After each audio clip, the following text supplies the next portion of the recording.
Casual Magic has been brought to you by Cool Stuff Inc., where you can get cool stuff. Use the code CASUAL to get 5% off of your sale. And then also by Coalesce Apparel, where you can get really cool t-shirts and stuff, and use the code CASUALMAGIC to get 10% off your sale. And by Architect, a deck hosting website that doesn't really sell anything, but they like me and I like them, so kindly use them. And now, on to the show.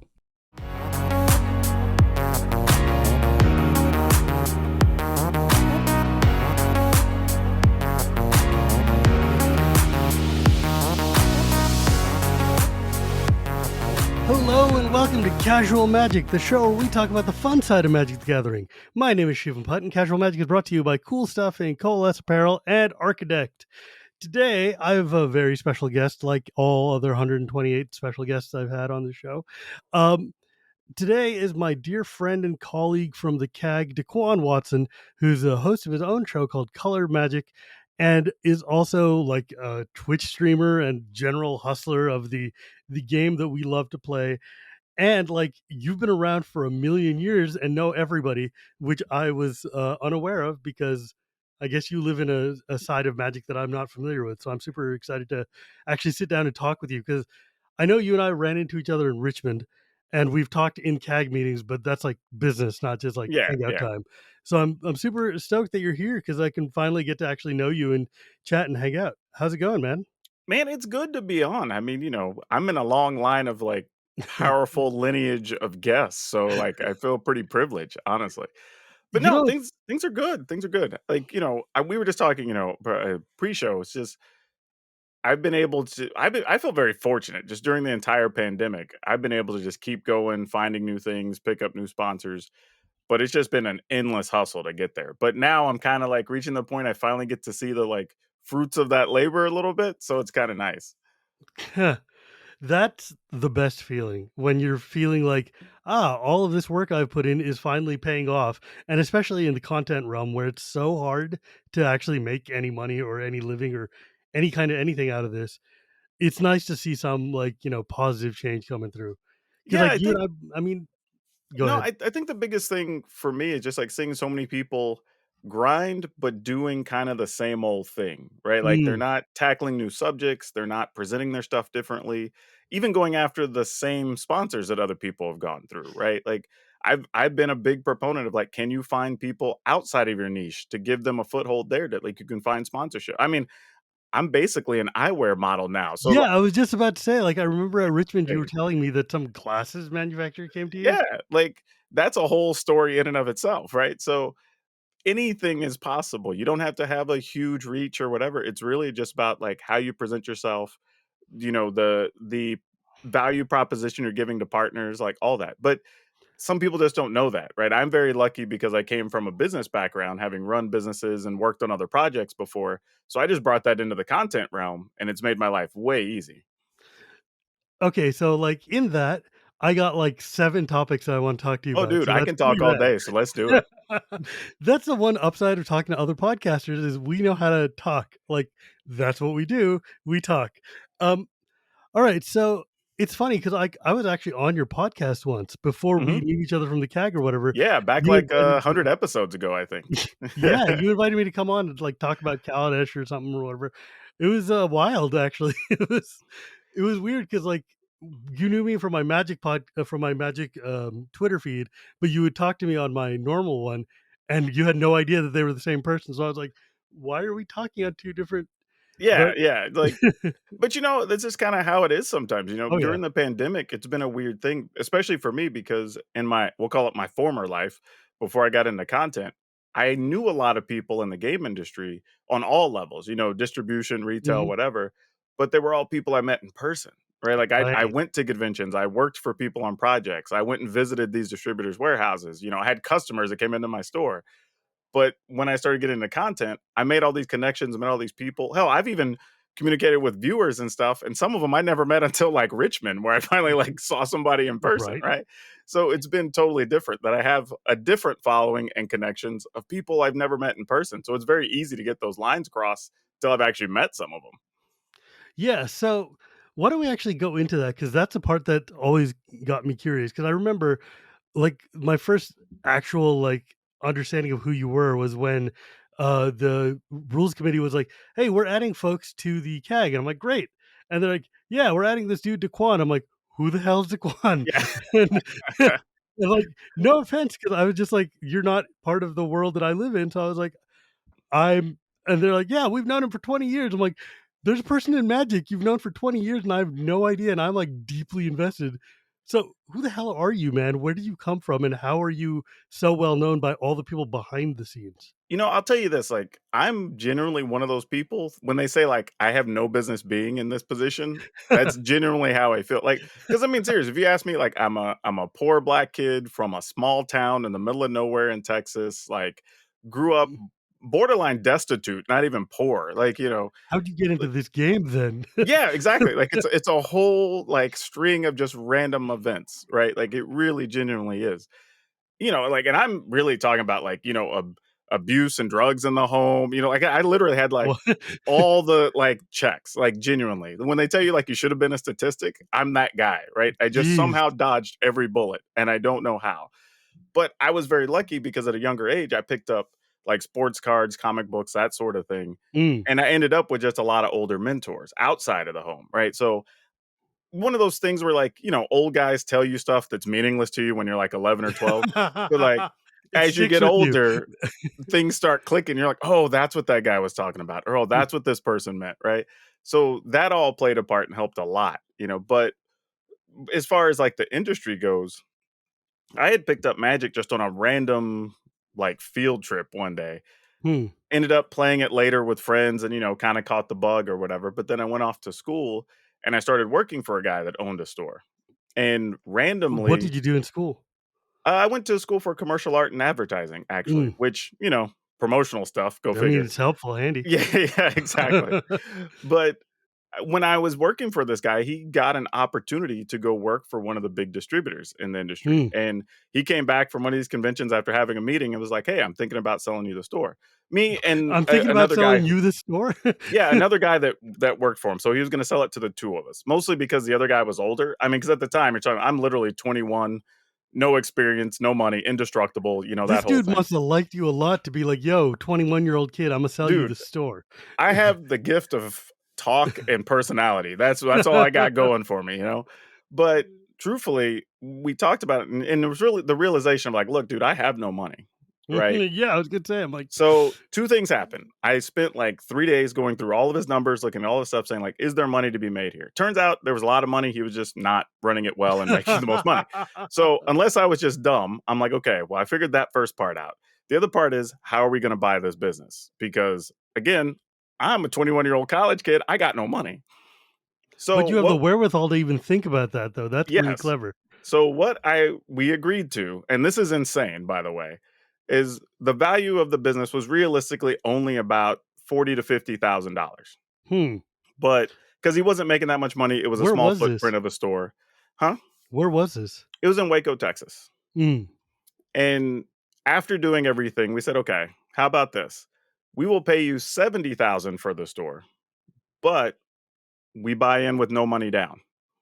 So we're paying more than it's worth, but we don't have to go get loans. We don't have to go through all that stuff. And if we don't make, I think it was like either 2 or 3 consecutive payments, the guy gets the ownership of the store back.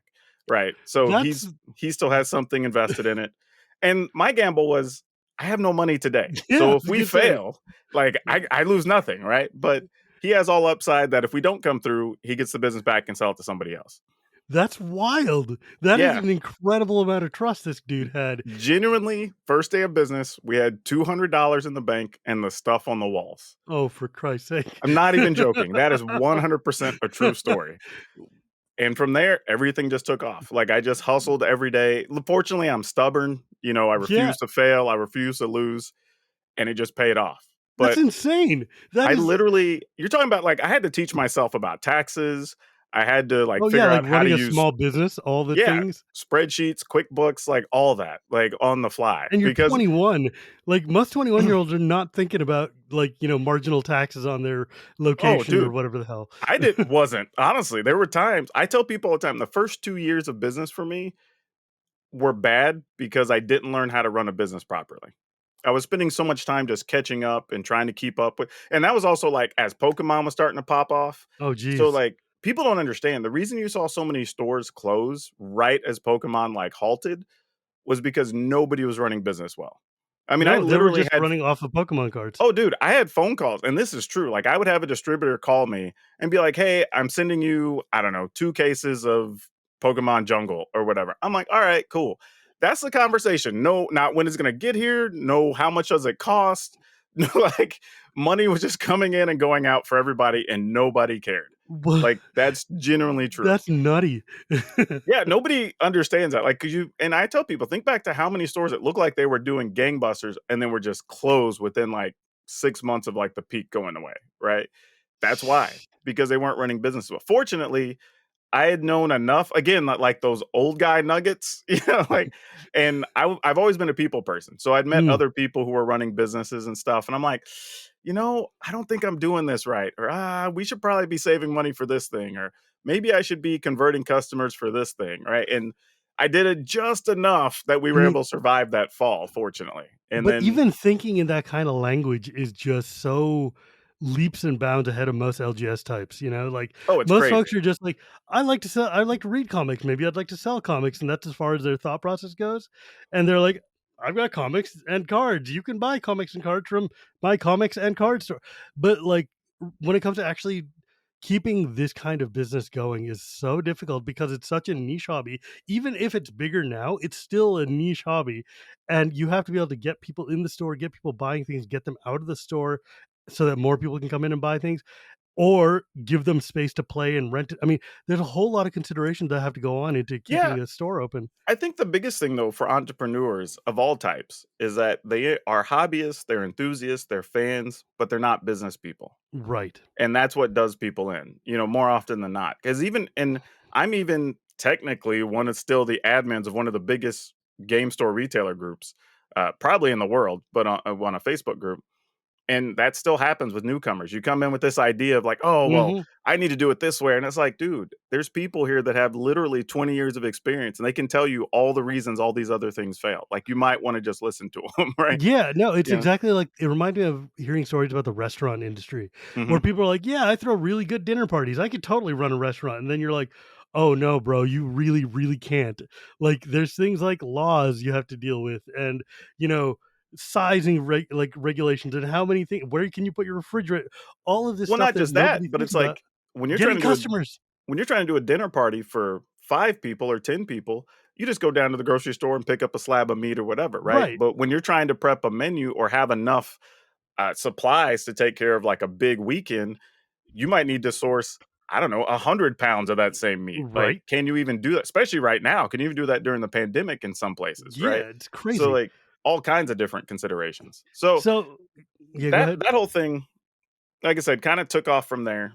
And then I had the opportunity to eventually buy my business partner out.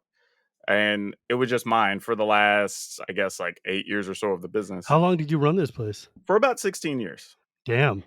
Yeah, great run. Like, I have no That's complaints. Like, really good yeah, for a it wasn't small a business. problem. It paid a lot of bills, but it also gave me the freedom because I got to work on like community projects Mm. and did stuff with the city and I did after school programs. Oh, And nice. it kind of gave me an opportunity to experience a lot of things and give a lot back that I probably wouldn't have been able to do otherwise. And again, it opened up all those doors industry wise, right? Because I got to meet all the people at some of these big companies and I got to meet people at these distributors. How? Going to, like, cons and trade shows and things? Yeah, again, just personality, just one of those things of like, "Hey, I'm kinda curious." I just ask them like, "Hey, I'm kinda curious how the warehouse works. Do you mind if I come by and, like, take a visit or whatever?" And they're like, "Yeah, you're in town, let's do it."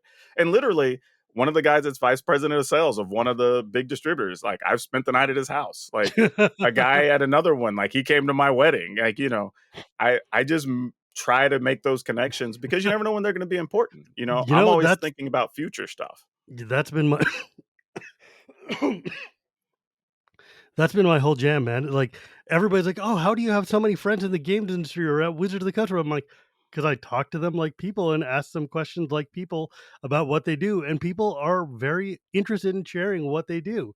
Like, people Yeah. like to talk about what they do, and if you're into it and if you're showing interest and you're not trying to exploit them to get stuff, then yeah, of course people are gonna be friends. I remember reading stories back in the days about how in like the 50s and 60s, early computer nerds would write letters to like engineers at Pac Bell or whatever, the phone company, to be like, hey, can you send me like the manual of how this random phone tree thing works? And the guys be flattered that somebody cared enough about Yeah. what they're doing. So, yeah, sure, you can have this manual of highly secret technology that'll teach you how to use the phone system. Why not? And I would say even a bigger step for people, because I hear a lot, like, people ask me, "How are you able to keep getting these gigs in the game industry, and how do you keep yeah, getting these jobs?" And it's just like, I always tell people, don't think about just the top level job, right? Because some people are like, I want to design games, I want to be an R&D, I want to direct yes, whatever, right? hmm, But I always tell people, just get into the conversation, get your foot yes, in the door. If there's something available in, like, I don't know, like marketing, or I don't the know, be their proverbial secretary mailroom. or whatever. Yeah. Just get in the door, learn their culture, be part of the people, understand what matters to them. Like, and that'll be your next step. Right. Because Hmm. literally my whole journey, even after I did all that, like I said, I've had the ability to work on card games. I've helped test things. Like, I've done all this stuff. Right. And then, Can oh, you yeah. share me like what have you done? So like I mean, obviously you know everybody at Wizards. Is that because you were like your store became big enough to be able to get these No, people's I actually went attention? to work for Wizards for 2 years. Doing what? I was in their trade marketing division, Oh, because trade marketing is basically the department that deals with the retailers. And huh. obviously, I knew all the retailers. So, That's fair. I got to be kind of the liaison to help kind of fix things to make things better for the retailers. So, Huh. even while I was there, I found ways for Wizards to save a bunch of money. A matter of fact, my team was responsible for now you being able to purchase booster boxes at pre release. That was actually a thing that happened while I was there, which that's a story in and of itself, because there was a lot of legal considerations as to how that works the way it does. But yeah, a lot of stuff like that, that I Huh. got to be part of. And then from there, I went to work for Card Kingdom for about a year and a half. And then I ended up doing content, right after that. Wild. And you live in like Seattle now or something, right? Yeah, Like like outside the obviously. area. But yeah, Sure. in Mm, Western Washington. yeah. Like in the neighborhood, whatever. Yeah. But that's a hell of a journey, man. Like being able to jump from, I guess, just scrub tier nothing to suddenly like running the show for a lot of things that you're into is that's a success story Oh, unto yeah, itself, and man. I'll even say this, and I won't mention companies, I know how they feel about this, but, like, there are also 2 or 3 other big companies and websites that people know that I have actually turned down jobs for, even now. They've, in the last few months, have tried to hire me for things. So, like, once you make those connections and people know your history and what's out there and, like, see the work you've Mhm. done, like, everybody, the doors are just open. Like, even my job at Card Kingdom, and I was telling somebody this the other day, my first boss there, he actually said the reason he hired me is because he called Wizards and he talked to the secretary and mentioned my name of, like, trying to, I guess, get a reference from my boss. And she immediately just had glowing things to say about me. And he was like, the fact that you knew everybody, everybody knew you and had nothing but good things to say, like, that was it. That's all you need, man. It's Yeah. like it's all about the right kind of hustle. You wanna be the person that people smile when they think about you. You don't wanna be the person that they're like, like the deep sigh, the "Yeah, I know him." It's more like, You want me "Oh, to tell you, dude." I'm gonna tell you a secret. This is what I taught my employees at my store. I tried to get them to remember either the person's name or Mm, the thing they buy, right? mm, Because either of those allows you to open a conversation to a sale. mhm. So, like, if you apply that to everything in life, awesome. Like, if I sit down and, like, on day 1 of Richmond, like, there were people I knew I was not gonna remember their names because I was gonna play, like, 10 games that day. But when I saw him the next day, I'm like, "Oh, that's the guy that played this commander, or this is the guy that attacked me with this crazy thing on, like, one of the big turns," or right? So if I Mhm. ran into them again, I could just be like, "Hey, you still crushing people with Alesha or Wow. whatever," right? And they're like, "Oh, yeah," and they're, like, excited to have that Yeah, conversation. exactly. I Even though love I that. have no idea what the dude's name was. Like, I just, I'm not gonna remember. There's too many. My But secret has always been if you learn even a seed about what that person's into and you can start a conversation and get them going, then they'll be in your pocket, right? Like mhm. once you get somebody going about the thing that they're into, if you respond properly, if you're like excited and happy to just be part of the conversation, then these people will love you forever because they're like, look, this person is enthusiastic and interested in the thing I'm talking about, and they know just enough to get me going. And that's perfect, man. I mean, this is like, how to be an extrovert 101, right? Oh, sure, Like sure. how to actually have good I mean, so much of Commander and like I bring it back to the thing we're talking about, right? Like so much of Commander is basically how to be sociable and how to like talk to Oh, other for sure. humans and make these kind of discussions. And a lot of us have forgotten how to do that. It's like uh Yeah, So I think a lot of people, it's just like you have to find the shortcuts that work for you, right? Even if mm, you're an introvert, like even as an extrovert, like there's a point where I've had to go the other way, like teach yourself to give other people space so they yeah. can talk and communicate and whatever, right? Mhm. That's a thing you develop over the years as well. So, but it's also understanding that like I want this other person to be part of this whole thing and feel engaged and walk away happy regardless of what happens in this game. So I need to make room for them to do one or two big things in the game and be able to communicate what they like or don't like or whatever, Yes, right? yes. That's also important. Yeah, I mean, like, that's been one of the big things, like, that's part of why I do interviews and why I even started doing this in the first place is to force myself to allow somebody else to have a moment, because otherwise I will totally suck all the air out of a room if you give me a chance. Um, man, that's wild. What a hell of an origin story. And so, obviously, that's probably how you met Scott and, like, all the other people in the RC, Yeah, if you now were I say that. I for Sheldon, I met Sheldon at a tournament because he was a head judge for well, like yeah. my second Grand Prix I ever went to, I Oh, were think. you a competitive player before? Yeah, pseudo Or competitive. kind I of? mean, I Like played on the pro tour a couple of times. I think I played nationals once. okay, And that's more than pseudo competitive. Pseudo well, like competitive is I here's go to F&M.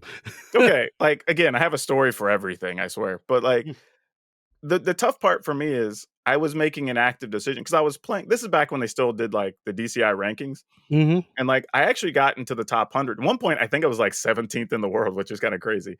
I don't think I was the 17th best player in the world by any stretch. It's just numbers worked out that way. Sure. But like I had a tough situation because I was still being invited to pro tours. Because what people don't remember is it used to be the top. Actually, you had all your regular qualifications from previous events and whatever, and then the top 100 ranked players that didn't already have an invite. Mm. And unfortunately, I was basically stealing an invite from people because I was making the decision to just operate my business, right? Because I was making the decision if I could either go spend like $2,000 on like hotel, plane tickets, food, whatever to these crazy Mm, locations and maybe win money, or I could just reinvest that money here, or I could do this other big project locally or work a local convention or whatever it is, right? mm. So there were so many events in a row where I had to turn them down. And I actually wrote Wizards at one point an email and just said, "Hey, is there any way I could just voluntarily give up an invite? Because like if I know 100% I'm not going to go." So then you got put in a bad situation. Like, do I just go tank my rating? But then like there's going to be one I'm going to want to go to. So then like what do you do, right? So I just sat on a rating for a while till eventually, They stopped enough asking. tournaments went by that I either like screwed it up or quit caring or whatever the situation was. And that's just is what it is. But yeah, I did do so like semi grinding. I played a lot of the local area like cash tournaments and stuff, What for era did you different start games. playing in? I started playing. I like I said, I picked it up on a field trip, but that was like late '94, early '95 So, when like, that Ice happened. Age era, early late Yeah, Ice revives? Age came out a little while after I'd started because I do remember I have a whole story about Necropotence decks and that whole thing too. So like that was around that time for sure. So, yeah, so then you and I started basically around the same time. That's pretty man, I tell you, I was not owning a store at 21. I wish I was, though, because that would have been a very Dude, different I life. I tell people all the time, like, I was doing my like, if anybody gave me if you went back and told 16-year-old me, like, "Okay, at 21, you're gonna be running a business, whatever. By 25, you're gonna be involved with these different companies. By 30, you're gonna have found a way to, like, run a game convention or something, and blah, blah." Like, I would have thought you a pipe dream, man. Like, as a sixer, that'd have been amazing, but, like, that's not gonna happen, You're you high, know? dude. Yeah, or even tell me, like, "Oh, one day you're just gonna work for Wizards of the Coast, or you're gonna be a guy that everybody comes to and has sponsors to just talk about crap all day or whatever, right? Like, I tell people to this day, I am just surprised I ended up at a spot in my life where people genuinely pay me to talk and play games. Like, like that sounds crazy, but that's where we are. That's the dream is what that is. That's, like, where we all wanna be. Um, and, I mean, yeah, dude, like, I do this as a hobby. Basically, I started it as a way because I had a job, and this is just something fun to do to fill time while I'm working.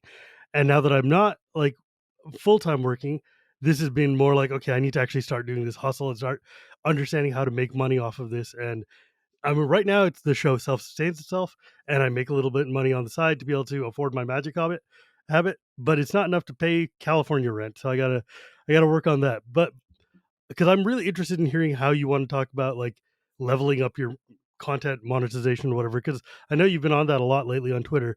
But before we get there, though, I really want to know, how did you get on the CAG?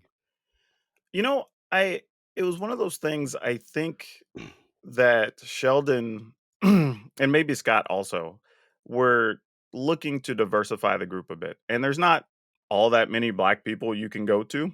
I mean, like, being honest, there's not that many of us. And Let me tell you how many Indians there are. yeah, exactly. Like, there's only a handful, right? So, Yeah.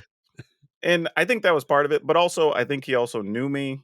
We had talked about Commander a few times here or there. I've even played, with him at Gen Con a couple times or whatever. So he kind of knew I was interested, and the seeds were there. And then we kind of just talked back and forth through email a little bit and some online messages. And he just said, like, hey, how do you feel about this? Right? How much time can you dedicate or whatever? And Mm, situation worked out. And I knew I was going to be doing well.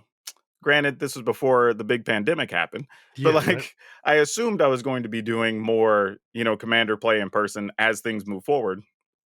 And I figured, yeah, this makes, like, a lot of sense. So, yeah, I'm definitely in and interested. How long were you? When did you get into Commander? Oh, I've been in commander near the beginning. Damn. Yeah, so, like, and again, because I knew a lot of the judges and everything Mm, from when it started, and some of us, they invite, "Hey, you wanna build the deck? If you're available at the end of this thing, we can play," or whatever. So I kinda picked it up casually in between, and I don't think I was as heavy as I am now, but it was one mm. of those things that, like, "Okay, I know of it, we'll play," and, back when everybody was still trying to play dragons, but, like, but yeah, and that's why I have Rith, actually. I've had the one of the same commanders for, I don't know, 15 years or something. Man, it must have been wild to play just, like, back when it was just judges after events and being, like, hanging out, and such a different thing to think about. This is the only way people play Magic now. Um, so because like, I know I was like, "Does this dude know Commander at all? What's going on? Who's this?" But you've definitely shown yourself to be a much more level-headed person than, I don't know, me, when it comes to these sorts of, decisions that we have to make. But it's been really neat, and your podcast has been going for a while now too, like 150 something episodes or Yeah, whatever. we just put out 145 today. I think 44 or 45. I don't remember. We've actually only missed 1 week the entire time we've been putting it out. Nice. Me too. And that's because I think there was riots going on outside, and I was like, I don't want a podcast this week. Yeah, I don't blame you. Um, yeah. So what's that been like? Like, why did you start Color Magic? I think it was one of those things. Actually, the origins are kind of interesting, because my co-host Brian, he's also from Texas, and I met Brian through my store Mm, and tournament travels. And me and Brian, we both played a bunch of different games over the years or whatever. So I knew his perspective was already pretty diverse. But the thing about Brian that's very interesting is he's also worked for newspapers, and mm. he's also a part-time, like, performing stand-up comedian. Oh, that's good So, for radio. well, it was also very important for me because it means he can handle criticism, right? Mm, And we were going to talk about some very serious subjects, right? Because our yeah. whole premise is talking about issues that affect gamers in a way at and away from their gaming tables and computers, right? Mm, So, not necessarily just the products, but, when there's something going on, say, with, like, Riot and or not right. Riot, but, Blizzard Activision, right? That whole crazy thing that went down, right? We talked about that stuff. We were talking about how, when the George Floyd stuff happened, like, how does it Mm. affect gamers and what's going on at stores and in businesses, right?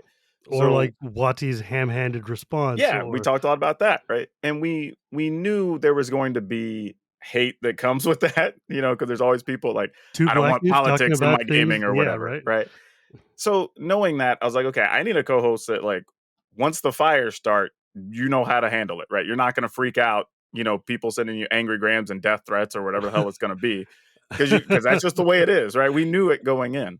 So, that was the toughest part, right? As a Finding brown man in the somebody. games industry, let me tell you, Yeah. I'm familiar with how this works. Yeah, so we were just like, I had to find somebody that I knew, and there were some other people that I think would have been very good co-hosts, Mm, but I didn't want to put them in the line of fire to deal mm, with something they weren't prepared, especially since this wasn't going to be a really high paying gig, right? You know what I mean? Like, or at all. yeah. So that was like the first thing, right? So from there, we said, okay, we talked about the, what do we want to cover and what do we really need to say on these topics, right? Mm, Because there's also a lot of things we talk about that we mention for awareness and even say, all right, we can only take the conversation this far, right? Because we aren't people in these spaces. Like, when we're talking right. about something that affects women or transgender people or whatever, like we can create awareness and support, but like don't want to speak for other people, right? Right. So that becomes a thing. But we have a lot of those conversations. Even on pre-show, we say, okay, we have these topics. What do we not talk about this week, right? What needs to be mentioned more importantly?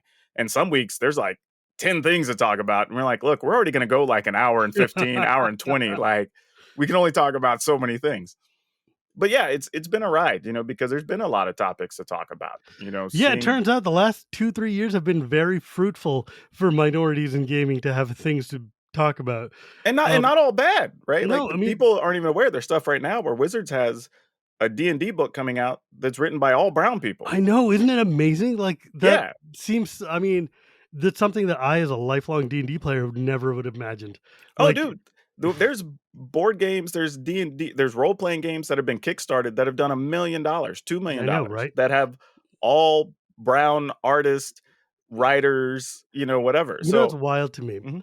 In about 15, 20 years ago, when I went to Gen Con and I had a pitch to write uh, an Indian mythology based RPG, and I had written a whole thing out. And I was looking for publishers, and like I knew a lot of people in the industry because I, again, same with Magic. I was bouncing around. I talked to a lot of people, so I went to all my friends who were publishers and stuff, and they were like, "Look, man, nobody's actually going to buy this, and nobody really wants it. So I'm just going to tell you straight up, maybe." You should find something else to do with your time. And I was like, well, that's not kind of you to say, but okay, I guess. And now, like 20 years later, to see like that this is not only coming from third party people, but from WotC themselves is like, damn, I was just early. Or, like I'm a trailblazer, but now it's easy for people to do that. And I'm like, all right, let's go. Yeah, It I just think there's a lot though that like for whatever reason, I think sometimes it takes people proving it out, right? yeah. And we went through a phase even in just nerd culture where you had stuff like Black Panther come out, right? And don't get me Or wrong, Miss even Marvel even yeah, this week. even as a black dude, I'm like, "Ugh, I don't know how people are gonna respond to this or whatever," right? Like, but then you saw that it was like the third highest grossing Marvel movie or whatever, Right. right? It did like over $1 billion. And it's like, okay. And then you start seeing stuff like Shang-Chi come out, right? And you're like, okay, this did really well. Right. And eventually people have to pay attention of just like, hey, Right. and not only just that, I mean, other movies too, like Crazy Rich Asians and Oh all my this other god, stuff. dude. That Yeah, movie like blew my mind. yeah, these things are just crushing, right? I mean, People say like, "Oh, this isn't gonna sell," and then you see a Kickstarter that they take it to, and it does $2 million, right? like, a big part of it is just not being able to not being given a chance, right? Like, Absolutely. these people don't wanna take a bet on it, they don't wanna take a shot at it, and I know this from having worked at, like, PlayStation and other big, like, video game companies, is these people are extremely risk averse. They're like, "If there's Mhm. any chance this isn't gonna sell in Finland or in Botswana, I'm not gonna do it," and it's wild, like, to be able to get even like indie games like I don't know Papa EO that came out 12 Oh, years yeah, ago yeah. on, which is about like a Brazilian favela and like an alcoholic dad, which is like Yeah. what the hell kind of it's an amazing game, but the fact that like you have to go through all these like indie games and like self-publish things and show that there's a market in order for you to get things like I don't know modern games that feature brown people just as a matter of course, right? But you Like, know what though? I think it's an even bigger issue because we're at a point in the game industry where we're just now getting people of color mm, who have grown up with those games, right? Because exactly. remember, a lot of these games were not even like I was the literally the only one that played anything beyond, like, basic board games and, like, I don't know, spades and Rummy. dominoes or Yeah. whatever in my family, right? So, nobody had any idea what I was doing or what it was about. They didn't understand D&D. Magic was just, Oh like, yeah. weird cards with, like, crazy Right? artwork, right? But Mhm. now, like, people have seen it. It's been in pop culture. You're starting to get people who grow up with it that wanna do that as a job, and that changes things because when you have people in just make in the decision makers, right? They understand what people are looking for and what people want, right? Y If I were to try to make something for an Indian culture, or make Indian based characters, I'm pretty sure I'd miss the mark. But right, if you're on the team and I start to do something, you're like, hey, you know what would really appeal to these people? There's y this part of the culture that really gets people jazzed up. Why don't we include that i.e., in the character thing, right? just like when they did Kaladesh, and I'm like, "Guys, I'm right here. You coulda talked to me. I would have given it to you for free." And then instead, we get this just half-assed, like, Yeah. rebel without a cause nonsense that's just got brown face all over it. But it's funny because I was talking to Joe Johnson last week, and, That he dude's a fun guy. I have I a story love him. about him. We just did some work a couple weeks Yeah, ago. like he was talking all about the cookout that y'all went to, Yeah, and yeah. just like the idea of being able to get that many, black and brown people in a room together to play, and like the fact that there's enough of us to be able to do that is just like mind blowing to me.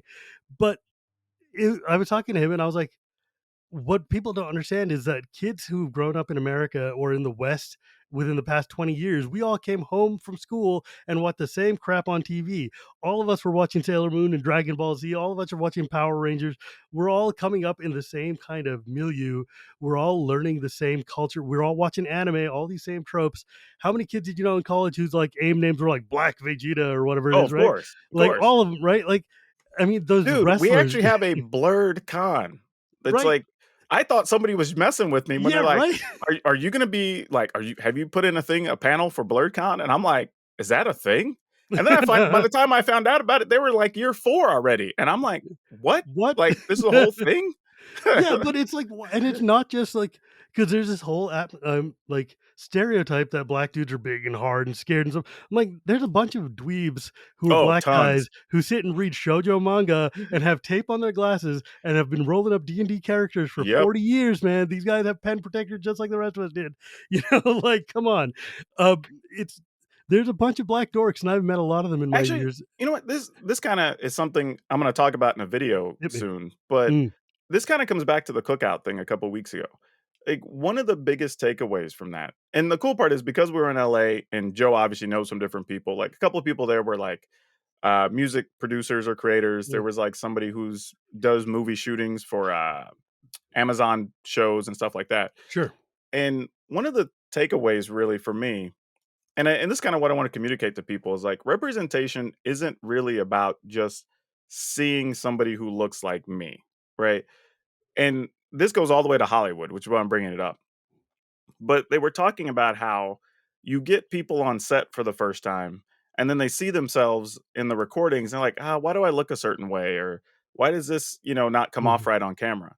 And what you realize is they need different lighting for dark skinned characters, Yes, they do. right? They need different types of makeup artists. They need different hair artists, right? So you're getting to Mhm. where people are asking for extra budget or bringing their own people on set to help them. And one of the biggest things is like you see something like a Tyler Perry movie, if you ever see the sets, they use like a yellow to greenish type lighting as opposed to the bright white lighting that you see on other sets, right? Mhm. Because your cast is predominantly brown people, so it, Yeah. it looks different. And the funny thing is, from a personal perspective, when I was starting doing my content is for like YouTube and stuff, I was researching like crazy. Literally, even now, I dedicate 2 to 3 hours a week just for research, right? And I was like, man, I got to get my lighting better. Something's wrong.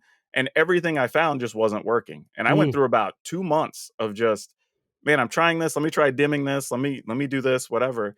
And it just didn't look right. And then at some point I just found the right combination of stuff that worked. And it took me a while to realize when I'm looking at it and I'm like, oh crap, it's because everybody I've been watching or getting tips from doesn't look like Mhm. me. Right? So now we've created a situation that if people like me don't exist to tell other people, then they're starting out being able to make worse products, right? Because Yes. the information doesn't exist for them to put out a better product. Right. So this isn't even about somebody that looks like them. This is about them just knowing like the tools that exist don't work the way you think they do. So, way back when I was a games journalist working at, like, One Up and other magazine stuff, one of my good friends was a dude named Guy Kroll, who used to be, like, one of the most prominent black, like, video game journalists. He used to work for, like, a bunch of he worked for Newsweek, that's what it was. Okay. He was, like, the video game reviewer for, like, Newsweek and, like, the Washington Post, a bunch of, like, really big, like, professional grade newsletters. And one of the things back then is Xbox was doing their Xbox Eye or whatever the hell, not the Oh, I PlayStation Eye, remember but the little the like the Xbox motion like thing. motion Yeah, camera yeah, thing, yeah. whatever it was. And he went to go test one of the early versions of it. And they were playing with it because it's like one of the first times when you can move your hands and the game would react. And he was trying all their demos and they weren't working. And he's like, why isn't this stuff responding to me in any way, Hmm. shape, and form? And that's when they learned that the camera literally could not see him because he was black and That they still were happens looking today. for light to bounce off you. You see this in the same thing when you go to an airport and you stick your hand under the damn sink and the water doesn't come out unless you wave like Yeah. a universe under it because it can't see your goddamn hand because it's looking to reflect a light off of a white palm. If you don't have brown people in your QA, nobody's going to be able to be seen by these goddamn things they're building.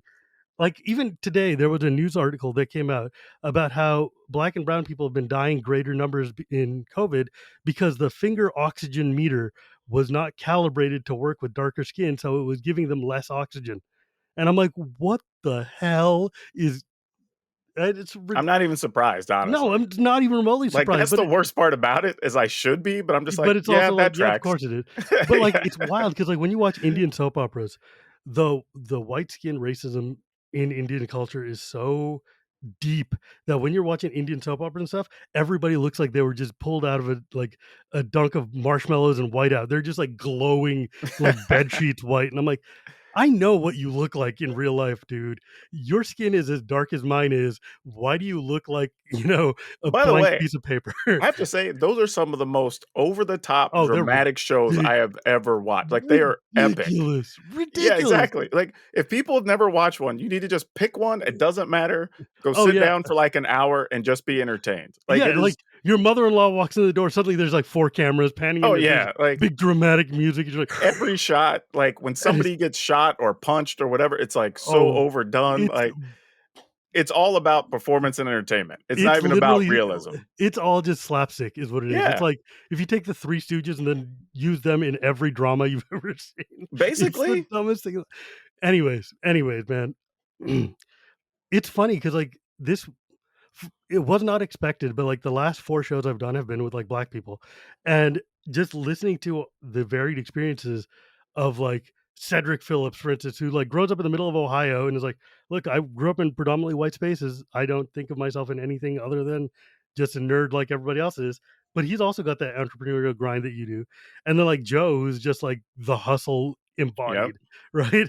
And it's wild to see how many of us have grown up in America in this thing, in this hobby that really people don't think we should be a part of, or like that should doesn't fit with what we do, and yet we're like at the highest levels of the game, and it's awesome. But, I think it's partly because of that, right? Like, that we knew if we stumble or we don't approach things a certain way or we're not working as hard, you already know the odds are stacked against you, Mm, right? Like, I told this story a while back, but kind of the telling part of the game industry is one of my first conventions I went to on the business side was Gamma. So if people don't know what Gamma is basically the organization for all the game retail industry, and they run a yeah, convention every year. Origin. It's been in Vegas the last couple of years. I think it was in like Reno, but I went there, and it's all business people, right? You either are operating a business, you're starting a business, or you're like the manager or higher up for a game industry business, and it's distributors and stuff. But I'm walking around, I'm trying to take it all in, I'm trying to meet people, and you would be surprised the number of times, people were addressing people like, "Hey, what's your business?" Well, whatever.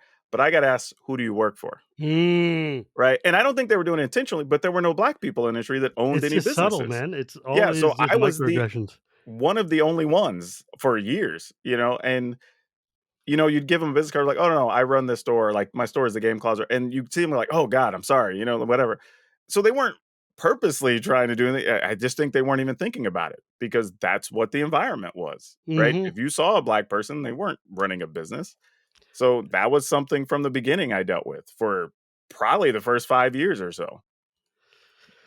It's a rough. That's why I'm like so I'm just like jaw dropped at your story. Just the idea of like how many hurdles you've had to go through to get here, which is kind of like you make it sound very easy, but it's not easy. It's not It's even easy not for but like anybody, let alone your circumstances, man. like I said, it's just but it's I'm also accepting, like, I've always been one of those people that's, 1, resourceful, Mm, and 2, I try to keep a realistic perspective on things, right? You can be mad about that interaction with somebody asking me like, "Who do you work for?" But it's like, "Okay, obviously I understand my position. I understand why it's viewed this way. sure. Let me go ahead and, like, educate these people or, like, show them how I understand things better than Right. they do." Right? And Mm, then and some of those people I still talk to today. Like, sure. which is wild, right? They're in my Facebook group or whatever. Well, because like So, there's a yeah. point where it's like, look, I understand not everybody's got the wherewithal to want to educate people all the time, but sometimes you do just got to take that first step and be like, no, I understand what I'm doing. I should be here. I am your peer, not your servant. Let's work this out. And once you kind of get over that hurdle, these people become your friends and your contacts and your allies. You just got to help them, nudge them over and be like, you meant well, but let me tell you where we're at. Oh, you yeah. know? Oh, dude, I can tell you one of the biggest biggest hurdles I overcame when I was at Wizards was getting particular information to retailers, right? Because there's always like what information should stay proprietary, what's things going to Mm, help people run their business better, right? sure. So I put together the whole presentation for it, checked it through everybody. Like this is stuff that's going to help retailers, stuff they want to know, right? And simple stuff like understanding that something like 20% plus 20 to 24%, depending on the survey, of the Magic the Gathering market are women customers. Hmm. But if you look at any of the organized play of any kind that goes on in stores, it's like 3%, Right. right? So that's a huge bit of opportunity there if you can even get a quarter more or half more of that market, right? So being able to share that information with them, that level of stuff of like, hey, here's where you have all these business Maybe stop opportunities. being a slovenly asshole and people will come. Well, sure, but the whole presentation was like that, right? Here's all these things that can help you be better that you didn't even know were actual numbers. Like I'm gonna prove this stuff to you. Like I got my bosses to approve that. And I literally got done. I had somebody come up and go like, "Ah, man, like you present and speak so well and blah blah." blah." And I was like, "I went and worked my butt Bro, off to get you all this information. I put together really? this badass presentation, and that's the one thing, like all that, and that's what you're gonna like." It's like, what did you expect me to sound like? My Like dude. alfalfa from like the Little Rascals? Like, Alfalfa. you like but like I get it, but it's just like, bruh, like I just gave you like the best presentation you were gonna get on information from Wizards to operate your business. And like this is what like that's what you took away from The this? struggle never ends, man. The Yeah. struggle never ends. But that's the stuff that's out there though. Like it happens. But you don't have time to be mad about it, right? No, I you tell d people, like if you and even I get this too, because people will respond to me on Twitter wanting me to be more angry about a thing. And I'm like, okay, cool. But like you're gonna change the narrative so much, you're not gonna get what you want anyway. So, like, just y move on, tackle it's the next about thing. just knowing what hill you should be dying on, right? Like, Absolutely. it's like which fight is worth your energy. And one of the things I've learned from my years in doing things like dealing with Gamergate or dealing with all of these, various harassments and just things that, come my way. And it's just like there's stuff where I'm like, okay, I understand you're coming from a place of misunderstanding. I can fix that. Or you're just throwing out like BS and don't care who it's hitting.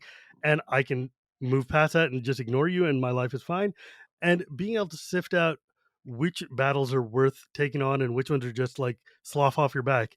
That's like the greatest like experience that I've learned, but it's the thing you can't teach people, right? Well, Like, when I've consulted for people and they've had an issue, I've always asked them, "Okay, are you gonna do something about this or do you wanna do something about this?" mm, If the answer is yes, then let's make a plan to do something about it.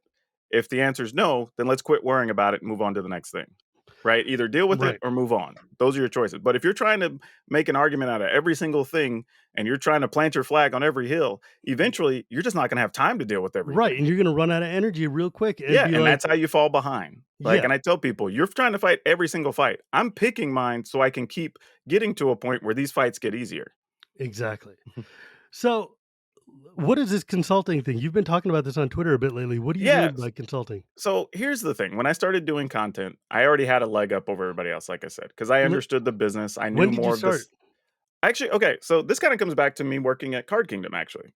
And boss was great. When I got there, the whole thing with Card Kingdom, I was taking over a department that was honest to God garbage. Like, Hmm. truthfully, it was a mess. Like things I can't talk about, but it was bad.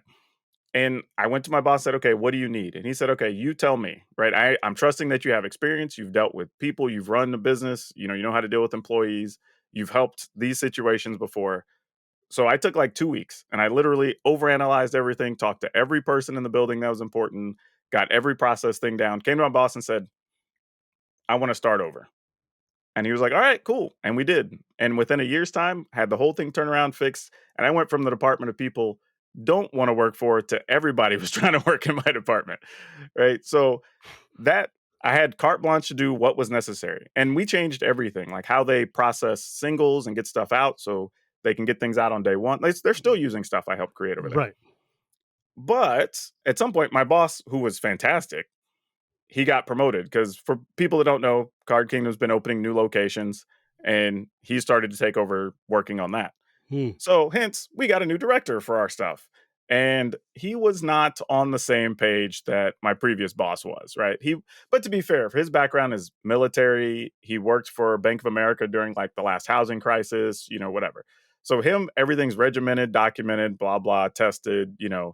We got to use like Six Sigma practices for everything, all that, right? Sure.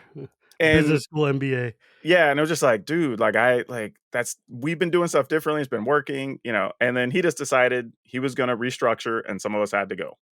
So at that point, that was the week before Thanksgiving in 2019. Ah, the best time to fire Yeah, people. but to be fair, I had a little money saved up. They gave me a decent severance package, so it wasn't like I was hurting. And I just said, you know what? All right. At that point, I'd already done the podcast for a couple months. I just started streaming, and I was like, I was thinking about tackling YouTube anyway. So I'm like, let me formulate a plan. And I told my wife, like, look, let me do this for 9 months to a year. If I can make 70% of our bills on my stuff alone, we'll keep doing it. If not, we'll move Damn. on to something else. That is a bananas number, dude. Well, starting in February 2020, like I did Facebook and have not, or YouTube and haven't really stopped. And it's That been awesome. that's insane. I mean, like, look, I live in the most expensive part of the country, so Sure. obviously, like, my numbers are just going to be skewed wildly. And I had a very profitable tech job before this, so it's like there's no way, no amount of YouTube is going to be able to balance what I was making before, unless I'm like Well, but the thing is, though, professor. I also knew it wasn't going to be just about YouTube, right? Mm, Like I understood that from you the have to have a beginning. basket. Like, yeah, I knew all the business stuff behind it. I talked to a bunch of the people that did content, and I also knew I was prepared to present my stuff differently. Mm, And even when you look at my YouTube videos, even say, let's take one of my gameplay videos as an example. I tell people if you look at those videos, every single thing is done intentionally, right? I open and close with a full screen view of me, right? Because a lot of people weren't doing that. So, one, I'm engaging with the viewer, creating that relationship. But more importantly, I'm putting a black person on screen that you're mm, coming to this channel in a position of authority, right? mm. So, that's a thing, right? How I do I've had a few people complain because a lot of people do their stuff, show their deck list like horizontally, right? I do it vertically because it allows me to get more work out of what I'm doing. Because if I do it that way, I can now snip it and I can use it for TikTok, I can use it for Oh, Instagram, I can use it for Facebook Reels, right? that's So clever. literally, actually, now I even drop in on my stuff in the beginning to create some motion and it's a little different. But also, the first thing you see is my shirt. And as I get more merchandise, I now have real estate that you're seeing, right? Literally, every little decision is very practical, right? Like, Huh. but a lot of people don't even my ending with I do like a card spotlight thing. That's to increase engagement and get more view time. Like, but a lot of people weren't doing any of those things. They're getting on, putting themselves in a little screen in the lower right, left, or third of the screen, and playing their game and signing off, right? And they're not making it, and they're not making enough money. And I told them like there are ways to do this differently if you choose to, but you're just copying everything in the game industry, and gamers are lazy. Mhm. I mean, You know like, what's wild? go ahead. Like, Mhm. during the pandemic, there were so many gamers, so many Magic Pros and stuff that I would see that are being like, "Oh, all these folks are making a ton of money off of streaming. I should try streaming. I can do this." And they would jump on and try to stream, but they would just be, like, tanking for an hour, dead silent or whatever, just playing Magic, and they're like, "People are gonna come watch me, right?" And it's like, nobody watches them, and they're like, "Oh, this is work, and I don't wanna do this," and then they stop. A And bunch of them are great at the games, but they're not great personalities. no, Like, and you I've guys known have a that for years. you have a skill, and that skill is playing, but that skill is not like to be an all-rounder like an LSV or something is very rare. It's hard Oh, to yeah, both be yeah. good at this and also be able to talk on But I've camera. told you, like, being on the pro tour, I saw it firsthand. Like, you had people like Chris Bakula that, Oh, I like, love that Pakula. dude, I swear, he could sell an igloo to an Alaskan, right? I Like, need he's to have just him on the show. He's one of the greatest, in my opinion. He's one of dude, my I've favorite players of all I've time. never even had a chance to sit down with him, but every time I pass, that dude's telling a joke, telling a story, talking to somebody, celebrating something, right? That dude's a personality. But if you look at somebody like, say, John Finkel, great, one of the Mm, greatest minds ever in the game, but not that much of an outgoing personality, right? So he's not somebody who's going to succeed necessarily being a streamer unless people just want to come watch Finkel, right? Because of his yeah. name. I mean, that's the thing. Finkel can get away with, "I'm gonna turn on the like, the vintage cube draft at Christmas, and I'm John Finkel, so you're gonna watch." I But, bet like, you not nearly as many people as watch as you think. yeah, but it's like, and there's not nearly as many as like if LSV decided he's going to do it because Absolutely. he's talking to the Or audience, he's Mingu. telling a Mingu story. does very good, you I know? love dude, I stay up till midnight so that I can watch Mangu do these things because he's such a charming personality who knows how to Absolutely. talk. It's hard to be both, to be able to play a game and to be able to talk to people. And there's people who I will watch just because they're charming, even if they're bad at the game, because Same. I want to watch the entertainment. I don't care. I mean, I've played Magic for long enough that I've seen every good and bad Magic player you can imagine. I don't need to. I'm just watching you because I want to have some fun, right? Like, But see, again, that comes back to the casual side of gaming, right? What people don't right. realize is every single game on the planet, the vast majority of the money is made from the casual community. Mm-hmm. It's not from the competitive community. Like, Mm-hmm. I've seen the numbers from Wizards on different formats or whatever, and I can tell you it is not even close. Not even. Not Remember, I even mean, remotely close. everybody got so pissy when they're like, "Oh, Wizards is switching over to all commander stuff all the time." I'm like, that's because 90% of the play is people playing kitchen table commander at home. Like that's what Well, they not want. not even if they're not even playing Commander. They're playing Shoebox Yeah, Magic. they're just They're playing playing cards I own dot deck, right? Yeah, they're playing 3-on-3 games. They're doing all this other stuff other than just playing competitive one-on-one. Yeah. Like competitive one-on-one's a thing and it's fun to watch, but it's not the Sure. only way. And for a long time, Watsi was treating it like that was it, and the rest of us are just also here. And now it's on the other foot, and a lot of these pros don't know how to convert, and that's going to be interesting to see over the next few years, see if they can figure it out. Well, the biggest thing is, we talked about this on the show last week, was players have to realize that the pandemic was the worst thing to happen for them Mhm. because retailers learned that they could make more money and most retailers, believe it or not, that are still open have said that the last 2 years at least one of those years is in their top 2 for most profitable years. Right? And People that's were without people coming to play in their stores. Some even reduced their game space to bring in more shelves for retail product. it's Be insane because like, people are just like I remember I was talking to, Aaron Forsyth or something earlier in pandemic time, and I'm like, "How the hell are you gonna tell me that, like, Ikoria is the best-selling set of all time when we're in lockdown and literally in the middle of lockdown and nobody can" and he's like, "Look, dude, people are locked down. They're just buying cases of cards to play with at home with their friends because they can't go anywhere else." I'm like, I predicted it from the "God beginning damn." because going back to '07, '08, one of the things I learned, again, knowing the business side of things, is that when recessions happen, people don't pick up new things. They go to things that are familiar because Mm, you're not risking those dollars, right? You know right. what you're getting.